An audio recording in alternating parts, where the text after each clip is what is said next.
Hello and welcome to the Tournament Poker Project. From Essex, my name's Jon. And I'm Tain. And we are two very much non-professional poker players that love the game. And this is our journey to get good enough at poker to play in the World Series of Poker. And we're a little way along now, aren't we? We're not right at the beginning anymore. We're maybe like 10% in. 10%. I'm 10% my learning in. But the less said about my bankroll, the better. So yeah. Oh yeah, the bankrolls are shocking. Don't look at our bankrolls. We're not there yet. Although mine is creeping up, but that's kind of it's all about the learning at the moment. I think it's one of those things that you might not. You're not going to like learn a bit and then right now I'm making this much and then I'll learn the next 20% and that means I'll start making a ton more. There's probably a point where you become profitable. Do you know what I mean? Like you need to get to like a certain level of knowledge and then you become profitable, and from that point your bankroll starts going up or something like that, maybe. And I need to stop trying to bink a big win with 25% of my bankroll. Thinking, if I can just get this. Sometimes taking shots is fine though. I mean, we both got full-time jobs. If you're going to chuck, $25 online on a Saturday night, it's cheaper than buying a round. You go a group of lads, it's going to cost 30-40 quid to buy a round of beers. So it's not really, take some shots is what I'm saying. Have some fun with it. Who cares? Yeah, I should do that. Good advice. Making me feel better about my losses. Yeah, man. We're trying so hard to be, this is our bankroll, we've got to manage it.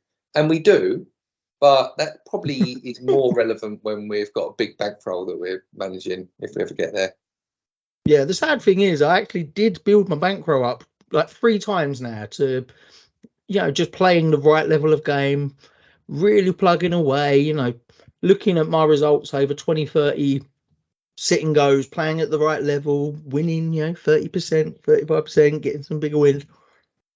But you get greedy. Like when you win 5 sit and goes in a row, you think you're invincible. Yeah. Well, I'm now playing. I was playing $5 sit and goes for ages, but my bankroll's now over 500. So I've started playing $25 sit and goes, and it's great when you win and it jumps up and it's jumping back down. But obviously, you have a bad streak of not winning for a dozen. That's it. Your bankroll's gone. You've spent a year building it up. But I'm trying not to see it like that. I just see it as at the moment it's peanuts really in the grand scheme of things. It's small money and it's all about practicing. And we need to keep ourselves interested, and that might mean playing a bit of a bigger tourney every now and again that's got £1,000 up top. Something that's exciting. We can't just be playing for like woohoo. I played for 6 hours and come 154th and I've won $6. But that becomes quite draining. Yeah, got to have a bit of fun with it as well, I think. Yeah. Well, I feel that I'm superb at bankroll management playing live, and I play better as well, and I can read people better and everything. It's just that time commitment, and you have to take a whole evening. And if like you do every time, I seem to, you bubble, even though it's not a significant amount of money. That's it. You've got no profit for the whole evening. Yeah. Whereas online, you can just open up another $50 game. Yeah, definitely. Yeah, it doesn't matter. Well, look, should we jump straight in with a hand? Yeah, let's do it. It's a good hand as well. It's a good hand. And now just a disclaimer for our listeners, if you only like listening to these strategy hand reading bits, when there's a showdown and you actually know what the villain had and you know actually who won, then this is not the one for you because, spoiler alert, this doesn't go to showdown. It gets very close, but it doesn't. But it's an interesting hand. So this was a hand that I played last Saturday in a live satellite in Aspers, Stratford. So it was step 2 of the 3-step satellite to play in the World Poker Tour. So I was kind of going for that big bink, really. I won a seat in step 1, went to step 2, and we was about, I think at this point we was about maybe 2 hours in, maybe 3 hours in. So it was getting on a bit. There was only like a couple of tables of players. I think there was like 18 players or something. So it was a really small field again, 3 seats. So we had to get to that top 3. The play was a real mix. There were some, better players there. It was not quite as crazy as step 1. I spotted a few more sort of serious players there, but it was still, a fun game. There was still, people with very different approaches to the game, so that's always interesting. So this particular spot, I've got 22,000 left in my stack, and I'm sitting in the big blind, and it goes all the way around to the cutoff, who limps in, and then everyone else folds, and then I check my big blind because I'm sitting there with 5-10 of spades. So firstly, what do you think about my check with 5-10 of spades? So just to recap, the villain is in the cutoff. He just limps in for, the blinds are 500 small blind, 1,000 big blind, and there's a 1k big blind ante. So, but yeah, villain limps in for 1,000, and I've got 10-5 suited of spades. My initial feeling would be that someone limping in from the cutoff when it's folded to them is really passive, as in they've capped their range. Unless you've got other information on them that you've seen them limp with, premium, aces, kings, queens, ace, king suited, something like that, I'd just basically get rid of the top of their range.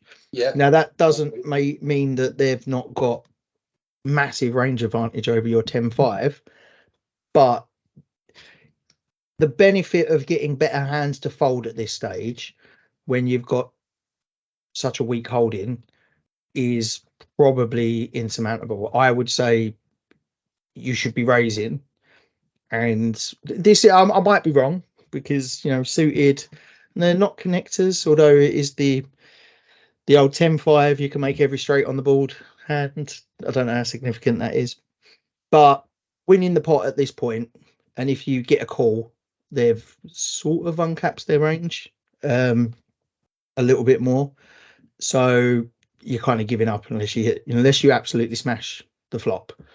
That would be my feelings on that, but at the same time, you're not committing any further chips with a weak holding either, and it's suited. 10-5's a bit. It's a nice one to play. Like, it's nice to play suited hands, isn't it? It doesn't feel like I should be raising it up as such. They're quite disconnected, lowish cards, aren't they? It's more when you're looking at the cutoffs, the cutoffs limping range, I reckon, is just really well defined. I'd normally want some kind of feeling about the cutoff whereby, are they playing more than 30% of hands? Because the less hands they're playing, the better that definition is. Yeah, so, he wasn't in every pot at all. I can't pretend I know exactly his frequencies or anything like that, but you'd expect him. He wasn't just going in with trash. So, all right then. So when you say that him limping defines his range a bit better, what sort of hands do you think he's going with here? So when it's folded to someone in the cutoff and their action isn't to raise, I'd say all of their strong holdings are out. So anything to the top left of the board has gone. Most middling pocket pairs are there. Most middling offsuit connectors are definitely there. Weaker aces, particularly their offsuit aces, are all in there. So it's that kind of range. So I do feel that they'll have some strength, and I do feel that they've got massive range advantage over you, just because 10-5 is way down there. But I just can't see them ever in the cutoff. Like, it's folded to them.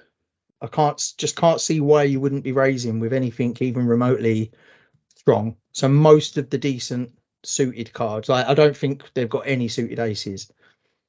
I don't think they've got king queen suited, king jack suited, but I do think they'll have all of that offsuit. All of that offsuit could be in their limping range. Most of their middle pocket pairs from jacks downwards. No, not jacks. People like to see jacks a bit better, but certainly nines downwards are in their range. Yeah. But it just, yeah. Even it depends on how well they realise what the action is. So my opinion is that the type of person who limps in the cut-off when they're the first to act are playing so weakly that seeing the big blind raise doesn't really they don't have a full idea of what the big blind's range is to do that. And the big blind's range is massive. That raising position where you know that the cut-off has defined their range so much would be huge. You know, you're raising 60-70% of your hands. You're probably only calling with the strongest, the ones that have got the best realization out of position, and then some other particularly weak hands that, well, the rest of your range. Actually, yeah, well, that's the other side of it. Because you're checking with your entire, you're playing with your entire range, you kind of want a lot more raising hands because you've just got so much else in there. You kind of want to define your hand a little bit more, maybe. I could be wrong, but Okay. No, basically, all good food for thought. Yeah. So if you raised here 3 big blinds, for instance, you're defining your hand as remotely good. You're not going to be raising with 8-3 off. So that benefits you because it takes away some of their range advantage. Because if you're playing any 2 cards, the fact that you're checking also caps your range. Yeah. Okay, anyway, sorry, I've waffled Yeah, on. no, all makes sense. Okay, so as I say, we do check. I liked that well enough. It didn't feel like it was time to start raising up. It was that sort of table that people were calling pre-flop. You know, we had quite a lot of family pots and all sorts. It was strange that this one, maybe this was around the time actually that it was starting to turn where people were, you know, chip stacks were feeling shorter in relation to the blinds and people starting to tighten up. So we see a flop, and there's now about 3.5k in the pot, and we've got about 19k behind. Not 19k, about 21k behind. 20k behind, sorry, because we've got the big blind ante in as well.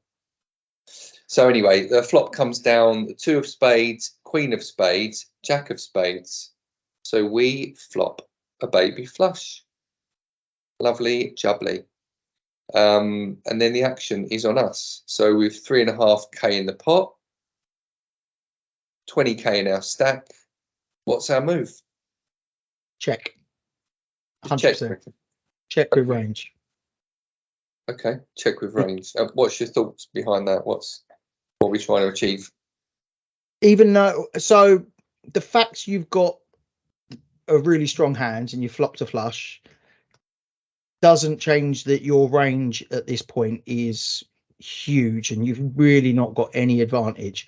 So you should be checking because you'd be doing that with such a massive portion of your range. It becomes a bit too obvious when you're donking. There's no real benefit to donking with any other hand, if that makes sense. You're only donking with the strength hands. I think that's true. So you're only donking with things that are worth betting at this position. You wouldn't be betting into a monotone board freewheeling. You haven't raised it pre-flop, so it's not like you're the pre-flop aggressor that's continuation betting because you're showing strength. In fact, you've just checked, so you've shown weakness. To keep yourself balanced and to follow through, you know, if you're looking to get value off your best hands, you kind of want to do what some of your worst hands would also do. So I feel a check here is probably the best play. You're not really going to get many calls from worse hands. I don't think, well, you know, you could get some draws in there. What's the benefit of denying equity to some of the other hands? They've got a lot of kings in their hands. they've got some offsuit aces. They could be drawing to the ace or the king flush, although you are blocking flush draws at this point, so it's less likely. Yeah, I don't think it's denying a lot of equity just because we've already got a really nutty hand. It's probably the nuts. It's close enough to the nuts to say it's the nuts, I would say, at this stage. So I think I disagree at this stage. I actually bet 1,500, which was just under half the pot, with the sole intention of building this pot big. I was ready to go. I wanted to get all my chips in at this point. Pre-flop, I'm on about 9M. I'm getting to that stage where I don't want to. We're not playing deep anymore. It's starting to get right. Shit, we need to build some chips. Flopping a flush was like, right, let's get the chips in any way which way I can. Yeah, you raise a good point actually, where as soon as you said that, this player's already been passive. They've already limped in a position that I couldn't ever imagine limping. And the danger of giving them a free card is pretty significant. I think even if it's GTO to never ever donk in this position, you need to be exploiting that. It's not GTO to be limping from the fucking cutoff. The other thing I thought of is that I do believe they've got a lot of hands you could be targeting. I feel that at least on this flop, they might be calling with a queen, might be calling with a jack, knowing that the flush is out there, but feeling, I'll call one bet. Yeah, see how it goes, kind of thing. But the more cards that come out, the less that's likely. Okay. Yeah, I like that. So the villain does call. So I bet 1,500 on he calls. So there's now 6.5k in the pot going to the turn. The turn comes the 5 of hearts. So a bit of a blank, really. Don't suppose there's loads of 5s in his limping range. It'd be nice if he did have one. If he's got something like Queen 5 or Jack 5.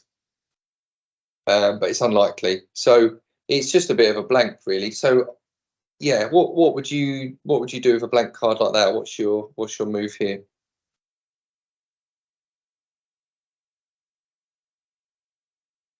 I feel like you still want to take the opportunity to get value.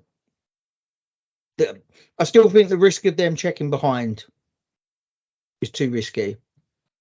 We want to get them chips in, don't we? We want to build this pot up massive, right? Yeah, I think this is a bet big situation, right? Where the kind of hands that called your flop bet, because that's a brick, because they've called it, they've showed I'm willing to call it. They should call a bigger bet at this stage because the pot's bigger and they've got a bit more invested. They've gone a bit too far on the way. They're more likely to call a big bet because that also gets them the feeling that maybe you're trying to take the pot off them at this point. Well, as well, I think I like that because I think a big bet might say a little bit from the villain's point of view. He's like, okay, I've just called a smallish bet. Well, I say smallish, it's actually quite big in terms of what we usually bet on a flop at nearly half pot. But he's called that. He might see it that I'm seeing him as being a bit weak, and he's just called with like a jack or something. So that when I bet big, the villain might interpret that as, this guy thinks I'm not going to call this, and he's trying to get me off the pot. Like he's trying to just win the pot here and now. He's bet big. So I do like that. I think that's good. That might entice him to call, even continue with like a queen or a jack. Yeah. Like someone who thought their queen was good on that flop, good enough to call, say they're playing with ace queen off. That 5 means that they still think that queen's good. That shouldn't do it. There's nothing there that didn't make any other thing. Like if they're worried about the flush, they shouldn't be calling that flop. If they're not too worried about the flush, or they are but they're cautious, well, you've now invested even more money in the pot. You've still only got top pair. Like, nothing's changed. You can't change your story. They might run away from a bigger bet, but the truth is you might not have got much more money out of that Right. player's position anyway. So yeah, no, I like big bet on this position. Well, I do a big bet. I bet pretty much pot. So I put in 6k. So the pot was 6.5. I put in about 6k. And the villain calls. And he does actually, just before he calls, I don't know if this is relevant, but he looks at it and goes, that is a big bet. And he thinks about it for a bit, and then he calls. And I wonder if he was thinking, if you wanted me to come along because you already had the flush or had something really strong, you'd bet smaller. And he saw my bigger bet as I was trying to get rid of him. And then he calls. So the pot is now 18k as we go to the river. Just calculating my stack by this point. So I was 20k, and then I bet that. So I was on 18.5, then 6k. So I'm down to about 12.5k in my chip stack. And villain does have me covered. I don't know if I mentioned at the start, he had about 8k more than me. So he's got me covered by a little bit, about 8k on top of what I've got. So I've got about 12.5k behind. The pot is 18k as we go to the river. I don't know, we don't often talk about this, but what do we think about the amount of chips I've left behind in relation to the size of the pot on the river? So 12.5k in my stack, and there's 18k in the pot.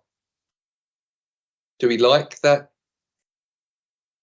We don't ratio? mind it, but I would have preferred it if that was in your strategy before. Like, you might have been in your strategy, but when you made that bet, for me to be happy with what you're left with is that your decision was an all-in would get too many folds, and a smaller bet, like, you want to maximize your value, so you don't care that you've only left yourself a piddly amount.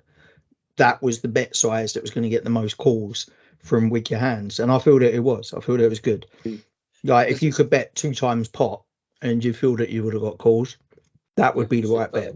Yeah, don't worry that you left money behind. Because reading Andrew Brokers' book, the second one, the Play Optimal Poker 2, he talks about geometric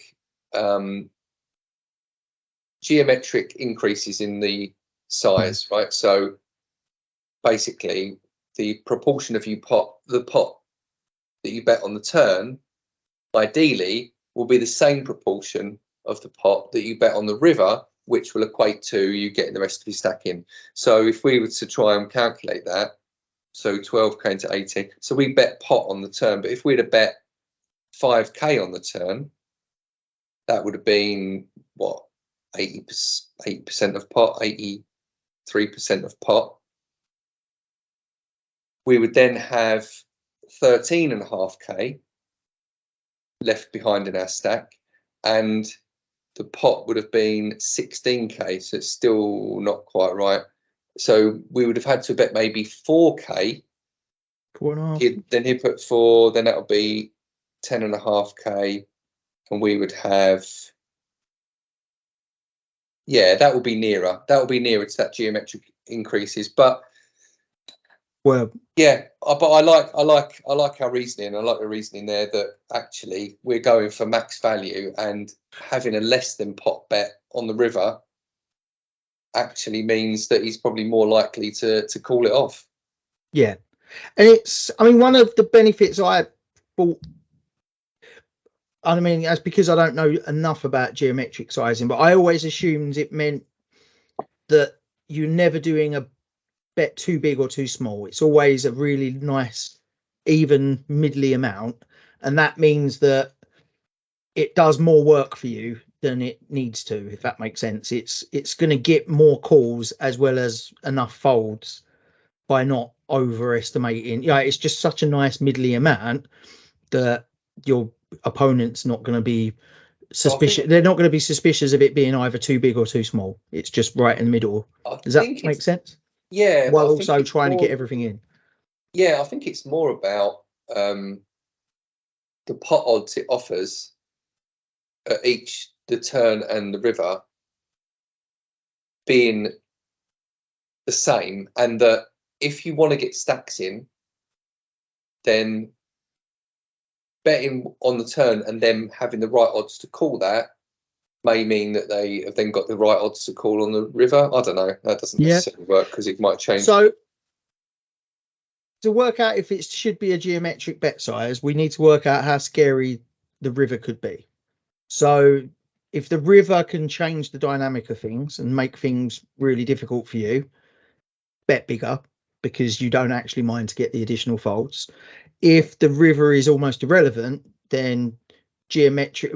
If the river's irrelevant but you feel that they'll call anyway, then bet geometric. If you feel that they're on a draw, so once the river comes a card that doesn't complete that, get everything in on the turn, is kind of where I would pitch that. So bet big on the turn if there's a lot of bad cards for you, or if you feel that they're on a draw that's not going to pay off. Everything else, if you feel they're going to call if they're ace queen regardless, geometric it. So it depends where you feel you're at this point. It was difficult to know. I did put him on a draw. I did think he had a draw by this point. I actually thought maybe he's got a decent spade and he's playing for a flush. Yeah. And when I thought that, I did remember thinking, yeah, maybe he thinks I'm betting big because he doesn't. I don't want the villain to have the chance of getting his flush when I've got, I don't know, Queen Jack or like a decent queen, like ace queen or something. Anyway, so I bet 6k on the turn. The villain calls. The pot is now 18k. I've about 12.5k behind, and the river comes 4 of spades. Yeah. So there are now 4 spades on the board. So the final board is 2 of spades, queen of spades, jack of spades, 5 of hearts, 4 of spades. So now 4 spades to the flush. And the action is now on me. What are we thinking? What do we do here?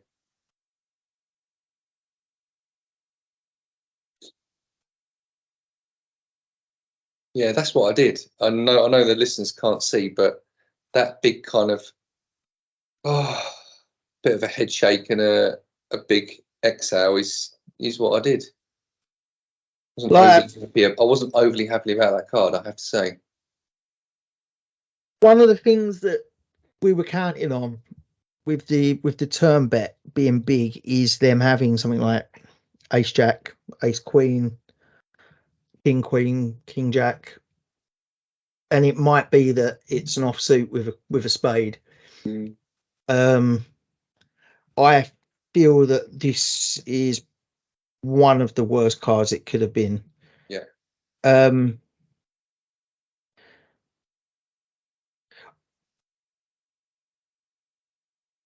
I can't. Basically, you can't bet. There's zero betting. I can't see a jam here because the only thing you've got left is a jam, and I can't. You're never getting called by a worse hands. You're exactly. 10 high. You're 10 high. I don't.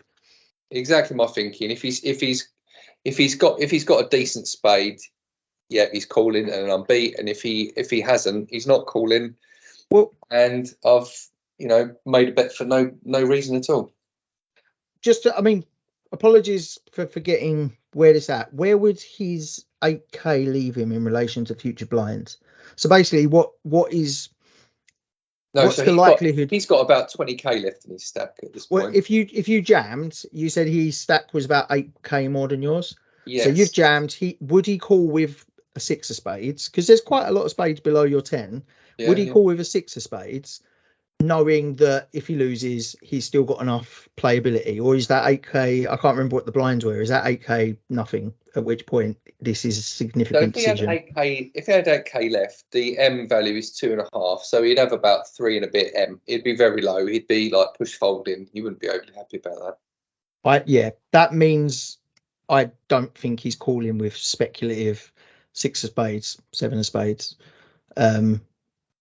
I think he is only calling you with better hands. So I feel that there's no bet, and I think you are just crying fold. Okay, so I do indeed check.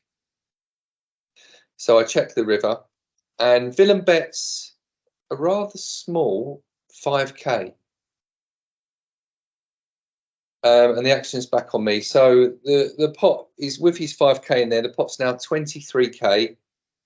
I've got 12.5k behind. If I call this and lose, I have 7k. I have like not even 3m. So it feels a little bit like this is my tournament life or near to it. And maybe I shouldn't see it like that. 3m's not nothing.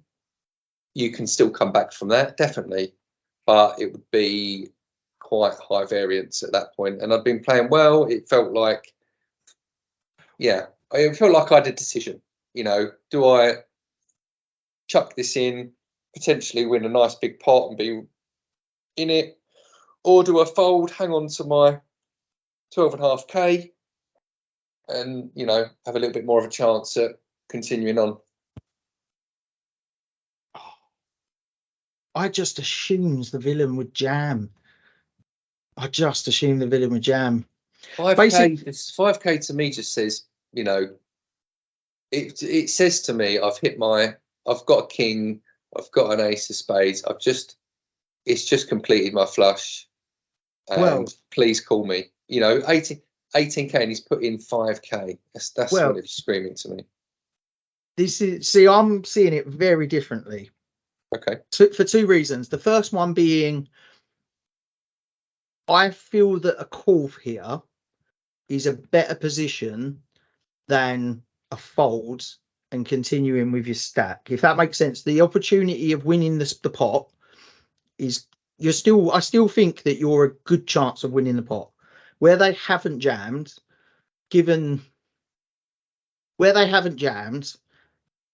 it does suggest that they're not, where they're playing so passively. It might be that that's a tempting bet, or it could simply be that they feel that they're not going to win the pot by showdown. They feel that all I can do is bet this, and I don't want to bet more than that because it's too costly. That there is that side of it, but I feel that this is even if you're only 40%, 30% likely to win this pot, I feel that opportunity is a very, very good one. Yeah, because you're still not out, and the further opportunities that you have with a shorter stack. It also, I don't know, basically the way he's acted through the hand,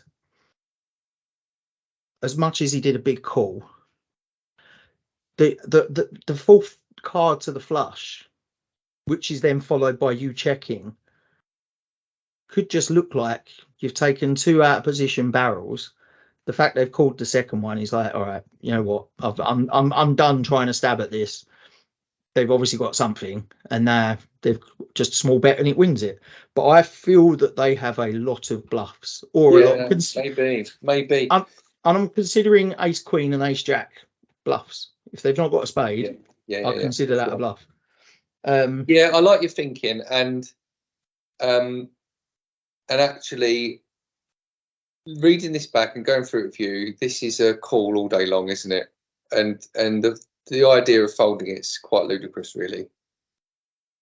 I've got a 10 high flush that he would have to have a king or an ace of spades to beat me here, and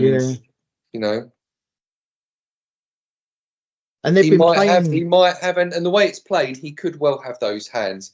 But there's also a lot of other, he could have straights. He could have straights that haven't come in. It's harder for him to have a flush. That's the other side. Like, I blocked six of them out. There's more combos that aren't. It's just the kind of way that something like Jack 10, Queen Jack, King Jack would be playing. That is that kind of, I've got top pair, I am worried about the flush. But basically, someone who's calling with top pair and they call the flop, nothing happens on the turn, so they called a turn bet because they've still, if they were ahead, they feel they're still ahead. They were worried about the flush, but then you've shown that you're even more worried about the flush by not continuing when the fourth card to the flush comes down. Like if you had the ace high flush all along, that four of spades meant nothing to you. It was irrelevant. In fact, that's a brilliant card for you because it's just put them, it might have completed a worse flush for them, which is excellent. That's exactly what you want for it because you've got the ace flush and you can take even more chips. But you said, I'm worried about that. I'm going to check now. If your bet was the 5,000 bet, that would be tricky. But I just wouldn't ever bet in that position. I don't feel. No, I agree with you.